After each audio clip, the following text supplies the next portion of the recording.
माजी सरन्यायाधीश चंद्रचूड यांच्या घटनापीठाने दिलेल्या निकालाचा फेरविचार व्हावा। चंद्रचूड यांच्या निर्णयावर बोट ठेवत सिब्बलांकडून प्रकरण 7 न्यायमूर्तींच्या बेंचकडे सोपवण्याची मागणी। एकाच वेळेला विधानसभा अध्यक्ष आणि आयोगाला सुनावणीचे अधिकार देणं चूक असल्याचा युक्तिवाद। अपात्र होणाऱ्या व्यक्तीला मुख्यमंत्री करण्यात आलं। कपिल सिब्बल यांचा निवडणूक आयोगावर हल्लाबोल। पक्षांतर बंदी कायद्यानुसार 39 आमदारांना अपात्र केलं असतं तर निर्णय ठाकरेंच्या बाजूने असता, सिब्बल यांचा युक्तिवाद।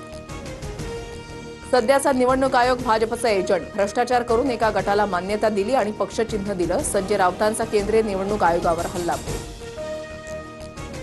पंजाबचे माजी उपमुख्यमंत्री सुखबीर सिंह बादल यांच्यावर नांदेडमध्ये हल्ला। गुरुद्वारात फिरत असताना जीवघेणा हल्ला। वाचवण्याच्या प्रयत्नात सुरक्षा रक्षक गंभीर जखमी, हल्लेखोर अटकेत। मुख्यमंत्री फडणवीसांकडून सुखबीर सिंह बादल यांच्या प्रकृतीची विचारपूस। नांदेड पोलीस अधीक्षकांकडून माहिती घेत चौकशीचे आदेश। पोलिसांकडून तपास सुरू। कुणाचं मन दुखावलं असेल तर माफी मागतो। वादग्रस्त व्हिडिओवरून भावेश कावरेचा माफीनामा। सोशल मीडियावरून वादग्रस्त व्हिडिओही हटवला। 10 लाखांच्या बदल्यामध्ये 30 लाखांच्या बनावट नोटा। नाशिकमध्ये मोठ्या रॅकेटचा पर्दाफाश। त्र्यंबकेश्वर रोडवरील एका बंगल्यामध्ये सुरू होता नोटा छापण्याचा कारखाना। 5 आरोपींना अटक।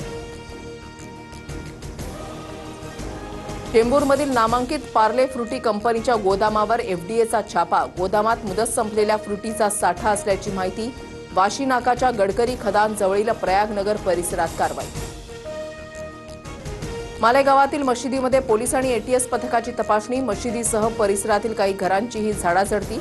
गुप्त माहितीच्या आधारे कारवाई। तपासणीचं कारण गोपनीय।